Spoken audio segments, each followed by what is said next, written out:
Imagine um jovem general de apenas 27 anos, enfrentando um exército muito superior, encurralado entre as montanhas italianas, com apenas algumas horas para evitar uma derrota catastrófica. O ano é 1796, e o que aconteceria nas próximas 24 horas mudaria para sempre o curso da história militar. Como Napoleão Bonaparte transformou uma situação aparentemente impossível em uma das vitórias mais brilhantes da história militar? A resposta envolve uma série de decisões que deixariam até os mais experientes generais boquiabertos. Naquele agosto sufocante de 1796, nas planícies de Castiglione, um jovem corso estava prestes a provar por que seu nome ecoaria pelos séculos. Mas o que poucos sabem é que esta batalha quase terminou em desastre total para os franceses. Você sabia que Napoleão estava em tal desvantagem numérica que seus próprios oficiais o aconselharam a recuar? No entanto, ele tinha um plano tão audacioso que parecia loucura. Um plano que violava praticamente todas as regras militares da época. Em apenas 72 horas, 15.000 soldados franceses contra 25. Lê-se os austríacos. Terreno desfavorável para os franceses. Suprimentos escassos, tropas exaustas após dias de marcha. E uma decisão que mudaria tudo em apenas 15 minutos. O que aconteceu naquela manhã em Castiglione não foi apenas uma batalha. Foi uma obra-prima de estratégia militar que ainda é estudada hoje nas maiores academias militares do mundo. E o mais impressionante, tudo começou com um movimento que parecia suicida. As táticas usadas por Napoleão nesta batalha são tão revolucionárias que ainda influenciam. Estratégias militares modernas, táticas de liderança empresarial, gestão de crises, tomada de decisão sob pressão. Neste vídeo, você vai descobrir o plano genial que virou o jogo, as decisões cruciais tomadas em minutos, os erros fatais dos austríacos, as lições que transformaram um jovem general em imperador e o momento exato em que a batalha mudou de rumo. Prepare-se para uma história que combina estratégia brilhante, coragem extraordinária, decisões impossíveis e um final que ninguém poderia prever. Como um general inexperiente conseguiu derrotar um dos exércitos mais poderosos da Europa? A resposta está nos próximos minutos e vai mudar sua visão sobre liderança e estratégia para sempre. Acompanhe cada movimento desta batalha épica, onde cada decisão poderia significar glória ou destruição total. Esta é a história da Batalha de Castiglione, onde Napoleão provou que, às vezes, o impossível é apenas o começo. Antes de mergulharmos em mais uma incrível história militar, não se esqueça de se inscrever no canal História Sem Limites e ativar o sininho para não perder nenhum dos nossos conteúdos. Deixe seu like e compartilhe suas opiniões nos comentários. Vamos juntos explorar o mundo das histórias sem limites.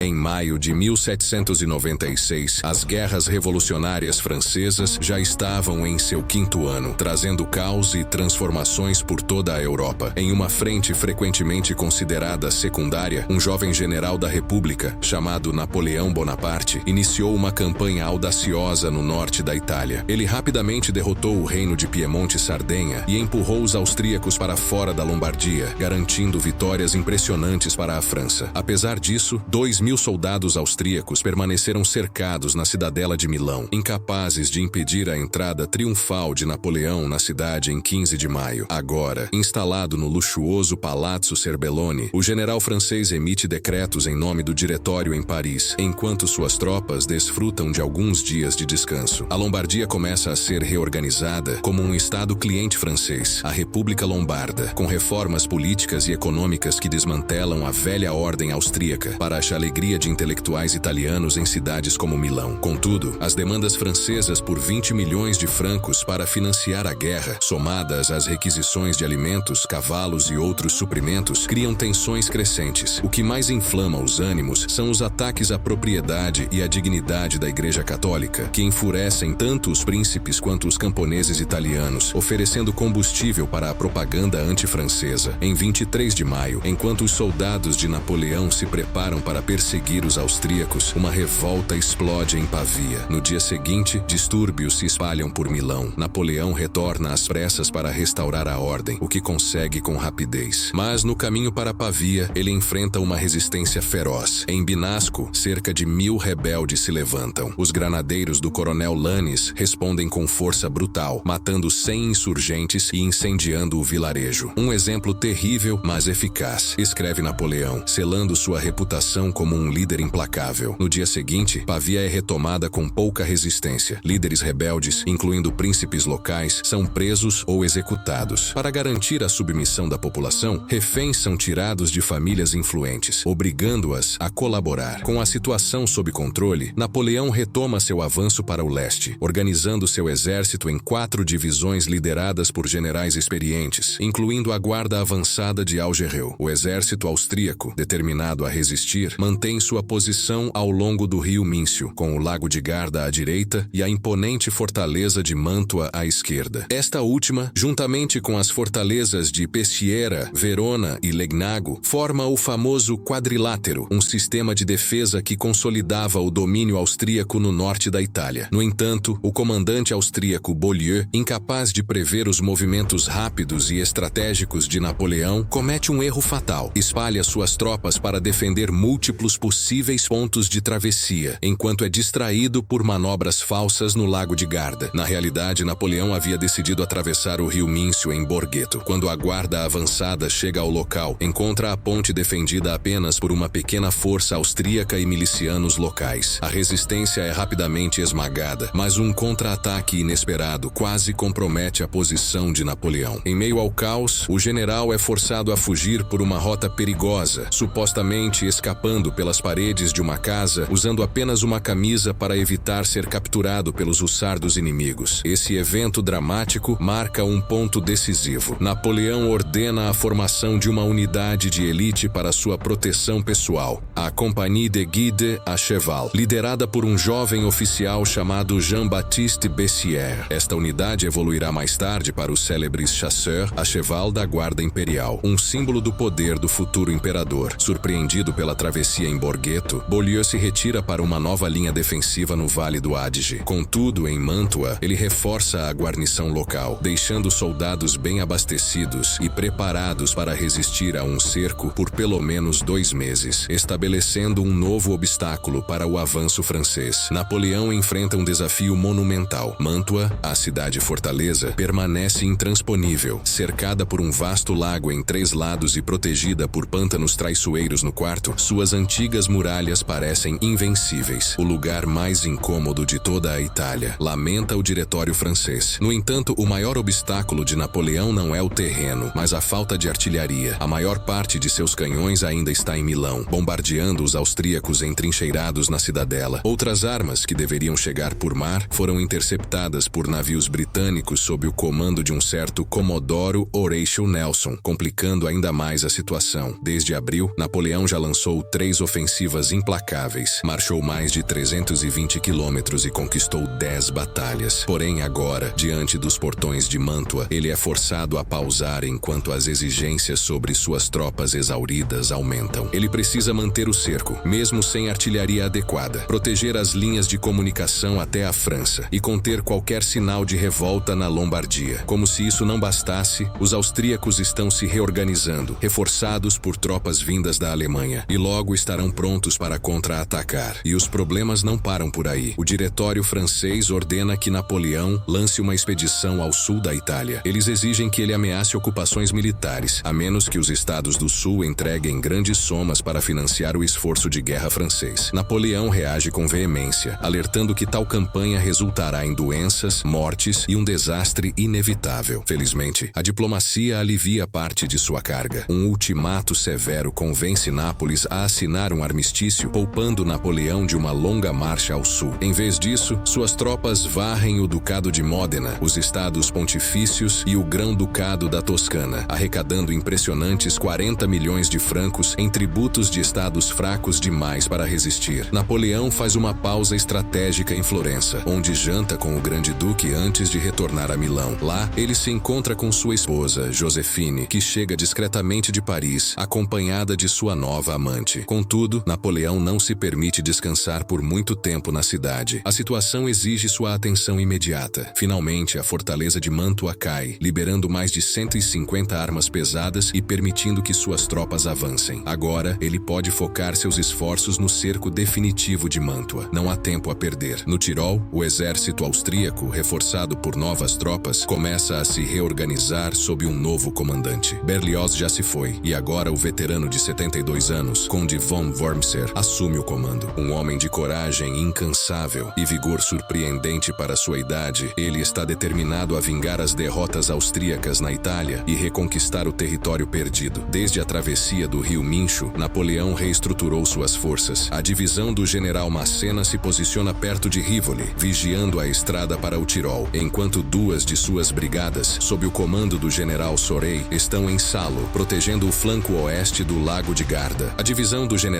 Despinoise dá apoio em Peschiera. Já a divisão do general Augereau fica em torno de Legnago, monitorando os avanços inimigos, enquanto a cavalaria de Monta patrulha a região. A divisão do general Serurier mantém o cerco a Mantua, mas Napoleão ainda aguarda uma conclusão rápida do cerco, algo que, infelizmente, está longe de ser alcançado. A guarnição austríaca em Mantua realiza uma defesa hábil e ativa, atacando os postos franceses e apreendendo suprimentos cruciais. Murat, recentemente promovido a brigadeiro-general, planeja uma ousada operação. Ele pretende atravessar o lago à noite, disfarçado com uniformes austríacos, para surpreender as tropas inimigas. No entanto, a missão é abortada quando, inesperadamente, o nível da água do lago cai drasticamente. Sem perder tempo, os franceses retomam o bombardeio da cidade, disparando mais de 1.000 balas de canhão, causando uma chuva mortal de fogo sobre as defesas inimigas em apenas algumas horas. Mantua está sendo consumida pelas chamas, mas suas imponentes paredes ainda permanecem de pé. O tempo está contra Napoleão. O comandante austríaco Wormser finalmente avança para ajudar a cidade fortaleza. Dividindo seu exército em 4 colunas, 2 delas seguem pelo Vale Adige, marchando diretamente em direção a Mantua. Outra coluna se desvia para o leste, realizando uma marcha de flanco, enquanto a 4ª, sob o comando do general Kostanovich, se dirige à costa do Lago de Garda, com o objetivo de capturar Brescia e cortar a linha de suprimentos dos franceses. Enquanto isso, Massena, determinado, lança um ataque decisivo em Rivoli, mas é forçado a retroceder, sofrendo pesadas perdas. As notícias chegam rapidamente a Napoleão, que não perde tempo e corre para Castelnuovo, ordenando a Augereau, Despinoise e Quilman que se juntem o mais rápido possível. A situação se agrava à medida que a coluna de Kostanovich se revela como a maior ameaça. As forças francesas em Salo estão significativamente em menor número e, apesar da resistência feroz, são forçadas a recuar. No dia seguinte, os austríacos surpreendem os franceses em Brescia, conquistando a cidade e, de forma brutal, capturando um hospital que abrigava 2.000 franceses doentes e feridos. No meio do caos, até mesmo a esposa de Napoleão, Joséphine, quase é capturada, aumentando ainda mais a tensão. Wormser, com uma astúcia impressionante, surpreende Napoleão. Já em menor número e com 5.000 baixas, o comandante francês vê seu flanco esquerdo se desintegrando e corre o risco de ser cercado. Nunca antes Napoleão havia enfrentado uma crise tão grave, uma situação que o forçará a tomar uma decisão dolorosa e decisiva. No dia 31 de julho, após 2 meses de intensos combates, sangue, suor e sacrifícios, Napoleão ordena ao general Serurier que abandone o cerco de Mantua. Ele envia 2 brigadas para reforçar Massena e Augereau, enquanto o restante de suas forças fica para proteger a linha de comunicação de retorno. 179 canhões, mais munições e suprimentos vitais que não podem ser transportados devem ser escondidos ou dispersos ao longo das margens. O destino das forças francesas agora depende de uma estratégia arriscada e da resistência desesperada de seus homens. Napoleão sabe que precisa de cada homem disponível, pois, no meio do caos, uma oportunidade inesperada surge. O avanço de Kostanovich pegou Napoleão de surpresa, mas a linha natural do Lago de Garda separa as forças francesas das tropas austríacas. Vendo a chance, Napoleão concentra toda a sua força contra Kostanovich, derrota-o em batalha e, imediatamente, pivota suas forças para atacar Wormser. As divisões estão prontas para se mover. Os soldados de Kostanovich chegam a Lonato, mas encontram a vanguarda de Massena, que já os aguarda. Sob um pesado ataque francês, os austríacos são forçados a recuar. Na noite seguinte, os franceses retomam Brescia, libertando a cidade e resgatando a maioria maioria dos seus homens, incluindo os doentes e feridos. Após esse avanço, Napoleão se dá um breve descanso. Wormser, ainda pressionado pelas forças de Massena, se encontra afastado de Pesqueira. No entanto, ele começa a receber relatos preocupantes sobre os movimentos das forças francesas que agora estão cercando Mantua. A cidade-fortaleza é sua prioridade e Wormser decide apressar-se para o sul, ignorando a ameaça de Kostanovich e seguindo para uma cidade que Napoleão já havia abandonado. Quando Wormser percebe o erro fatal que cometeu, já é tarde demais. Ele deu a Napoleão 24 horas preciosas, um tempo que pode ser decisivo para o destino da batalha. Essa falha será o ponto de inflexão e o desastre que se aproxima não tardará a chegar. O dia 3 de agosto é marcado por intensos combates ao leste do Lago de Garda. Uma brigada austríaca, ignorando os alertas, atravessa as ravinas e avança direto para Salo, causando grande confusão atrás das linhas inimigas. No entanto, os austríacos conseguem repelir 3 ataques em Gavardo e a situação parece se estabilizar. Mas, quando seu avanço encontra a divisão Massena em Lunato, a maré começa a mudar novamente, ameaçando reverter o progresso austríaco. O contra-ataque é liderado pela lendária 32ª Brigada Demy, uma unidade que, ao longo da campanha, se tornaria famosa por sua coragem imbatível. Napoleão, com um olhar firme e calculador, não tem dúvidas ao apontar para ela, dizendo: apenas os céus, agora, podem impedir vocês, 32ª. Mantenham sua reputação. E assim, a Brigada Demy avança, derrotando a primeira Brigada Austríaca com uma força avassaladora. O coronel Junot, que já havia sido ferido 6 vezes, lidera a carga implacável, até que, finalmente, o comando inimigo é destruído e a força de Kostanovich é derrotada. Mas a vitória tem um preço alto. Napoleão, preocupado com os desdobramentos da batalha e com a falta de notícias sobre Wormser, toma a difícil decisão de enviar suas tropas por um caminho perigoso ao redor do Lago Garda, para tentar se reunir com o restante do exército. O dia seguinte é ainda mais tenso. A 15 milhas ao sul, a divisão de General Augereau está enfrentando uma feroz resistência das tropas austríacas perto de Castiglione, lutando para manter Wormser contido enquanto Napoleão se concentra em Kostanovich. Augereau, com sua característica audácia, inicia um ataque furioso contra a vanguarda do general Liptai, empurrando-a para as colinas ao redor de Solferino. Mas a batalha não é fácil. Liptai recebe reforços poderosos e a maré da guerra começa a mudar. As forças austríacas começam a pressionar de todos os lados, mas Augereau não cede. Mesmo diante de um ataque inimigo de cavalaria, ele resiste com bravura, evitando que as forças austríacas avancem. Embora a batalha seja exaustiva e dolorosa, o comandante francês nunca perde a confiança, lutando com uma determinação que seria lembrada por toda a história. Napoleão, observando de longe, nunca esquecerá o sacrifício e a força dos homens de Augereau. 12 anos depois, já imperador, Napoleão se lembraria de Castiglione com carinho, nomeando Augereau como rei de Castiglione e, ao mesmo tempo, silenciando seus críticos com uma frase simples: foi ele que nos salvou naquele dia. Mas, naquela noite, a situação estava desesperadora. A divisão de Augereau estava à beira do colapso. O cansaço, a fome e a sede consumiam os soldados, e o comandante, com o rosto marcado pela tensão, envia um último apelo: se não me enviarem reforços, não conseguiremos segurar mais. A manhã seguinte traz um novo sopro de esperança. O exército francês lança um ataque final contra Kostanovich e, para surpresa de todos, ele começa a se retirar. Um grande desastre é evitado quando 3 batalhas austríacas perdidas chegam à sede francesa em Lunato. O que parecia uma derrota iminente se transforma em uma vitória inesperada, graças à força e resiliência dos homens que, sob Napoleão e Augereau, lutaram até o último fôlego. Os austríacos, cientes da pressão crescente, chamam Napoleão para que desista, mas ele, com sua astúcia característica, responde de forma brilhante. Ordena que seus granadeiros e artilharia se posicionem estrategicamente em uma manobra decisiva. Ele então lança um ultimato aos austríacos: ou se rendem imediatamente, ou se preparam para enfrentar a fúria de suas espadas. A tensão no campo é palpável, mas, mesmo com poucos de seus homens por perto, Napoleão exerce sua liderança com uma confiança inabalável. Lentamente, os soldados austríacos, diante da pressão esmagadora, começam a levantar os braços em rendição. Com isso, Napoleão vira suas forças para atacar Wormser, mas os austríacos enfrentam uma difícil decisão: se rendem ou tentam recuar para uma posição mais segura atrás do rio Mincho. Wormser, determinado a lutar até o último, opta por resistir. Ele planeja ganhar tempo, engajando Napoleão para que Kostanovich tenha a chance de se reagrupar e retomar seu avanço, enquanto Mantua permanece sua principal prioridade. Sua estratégia é astuta, mas seu julgamento falha ao subestimar a rapidez com que as forças de Napoleão irão se mover. Na noite de 5 de agosto, o exército austríaco se encontra a apenas 4 milhas a oeste de Castiglione, formando duas linhas de batalha. A ala norte está alinhada com o alto terreno de Solferino, enquanto a ala sul está posicionada perto do fortificado Monte Medulano. Napoleão, mais uma vez, coloca em campo sua força estratégica, com a divisão Massena a norte, a divisão Augereau no centro e a cavalaria a sul, criando uma formação ameaçadora. Embora a situação pareça equilibrada, Napoleão está longe de ser inferior. Ele tem 10.000 homens adicionais convergindo rapidamente para o campo de batalha. 5.000 sob o comando do general Despinoir, marchando de pressão pela retaguarda, e outros 5, 0 sob o comando de Fiorella, vindo do sul, prontos para lançar o golpe decisivo. A situação de equilíbrio logo será quebrada, pois Napoleão, mais uma vez, prova sua capacidade de transformar a adversidade em uma vitória esmagadora. Para comprar tempo para essas forças chegarem e derrubar Wormser fora de posição, Napoleão ordena Massena e Augereau atacar. Há um curto intercâmbio de fogo. Depois, os franceses começam retorno take the bait, some units advancing off the high ground, while Wormser extends his right wing, looking to outflank Massena's division. Around 9 a.m., the sound of gunfire from the south alerts both sides to Fiorella's arrival, behind the Austrian left flank. Napoleon immediately orders Augereau and Massena to attack again, in earnest. Os militares Despinois chegam para se juntar ao assalto, mas Napoleão entrou na caçada muito cedo. Wormser ainda não está completamente comprometido e reage rapidamente. Ele organiza uma nova linha para afastar Fiorella e rapidamente recolhe sua esquerda, mas ele não consegue salvar a caçada em Monte Medolano. Napoleão ajuda o campo com o Major Marmont, leva em uma bateria para atirar na posição. Seus armas abrem uma canonada, abrindo o caminho para um ataque. Às 10 da manhã, os grenadiers reservados se empurram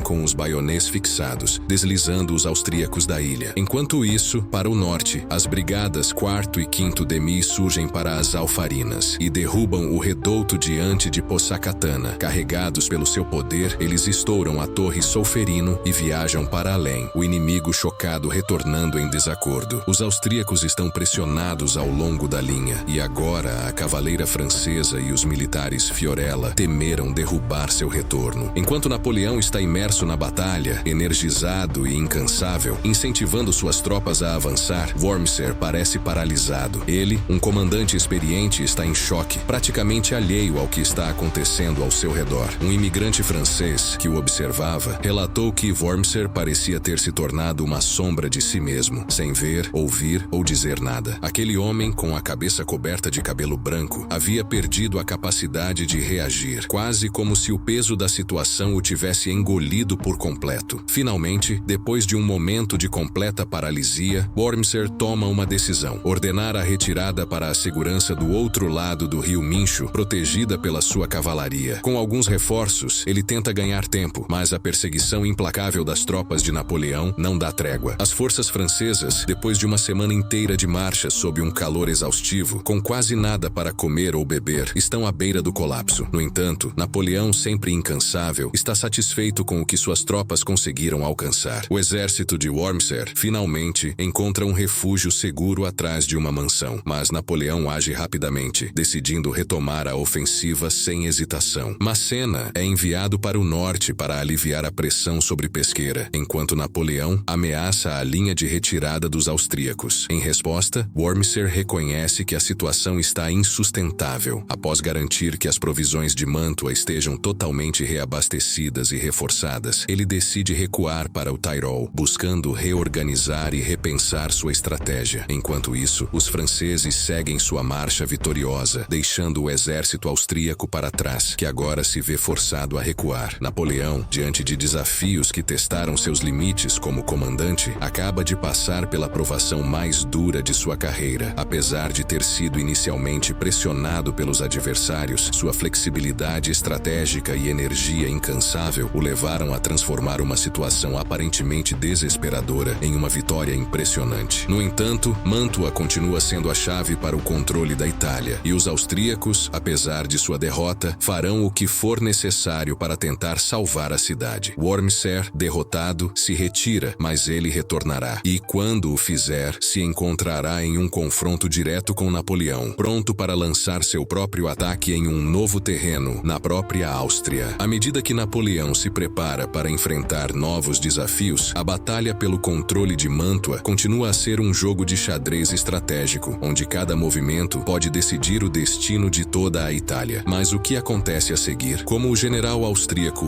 Wormser reagirá após essa derrota esmagadora? Não perca a continuidade dessa história fascinante, onde o destino de impérios e a coragem de homens incríveis se cruzam em uma batalha épica pela supremacia. Se você gostou dessa história intensa e cheia de reviravoltas, inscreva-se no canal Histórias Sem Limites e ative o sininho para não perder os próximos vídeos cheios de relatos emocionantes e acontecimentos históricos que mudaram o curso do mundo. Fique por dentro e seja parte dessa jornada única. Nos vemos no próximo vídeo, onde desvendaremos mais segredos de grandes momentos da história. Até lá!